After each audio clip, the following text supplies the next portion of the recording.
Kavita Gold and Diamonds. Choose your special. വാർത്തകൾ തുടരുന്നു. കൊല്ലം തേവലക്കരയിൽ KSRTC bus ഇടിച്ച് സൈക്കിൾ യാത്രക്കാരൻ മരിച്ചു. നടുവത്തുശ്ശേരി സ്വദേശി രവികുമാറാണ് മരിച്ചത്. 3 പേർക്ക് പരിക്കേറ്റു. ബസ് നിയന്ത്രണം വിട്ട് വൈദ്യുതി തൂണിലും സമീപത്തെ കടയിലേക്കും ഇടിച്ചു കയറുകയായിരുന്നു. നേരത്തെ നമ്മൾ മുനമ്പം വഖഫ് ഭൂമിയുമായി ബന്ധപ്പെട്ട വാർത്തകൾ നൽകുകയുണ്ടായി. ആ വാർത്തകളുടെ കൂടെ ചേർന്ന് പോകേണ്ട വാർത്തയാണ് ഇനി നൽകുന്നത്.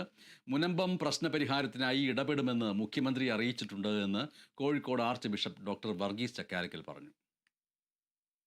മുൻപത്തെ പരിപാടി നോക്കിയാൽ നമുക്കറിയാം, ഏതാണ്ട് 610 കുടുംബങ്ങൾ ഇതിന്റെ പേരിൽ സഫർ ചെയ്യുന്നുണ്ട്.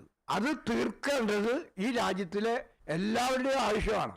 മുഖ്യമന്ത്രി അതിനു വേണ്ടി എന്തും ചെയ്യാമെന്ന് ഞങ്ങൾ ഇന്നാൾ പോയി കണ്ടു കഴിഞ്ഞപ്പോൾ പറയുണ്ടായി. അത് തീർക്കാൻ വേണ്ടി ശ്രമിക്കും.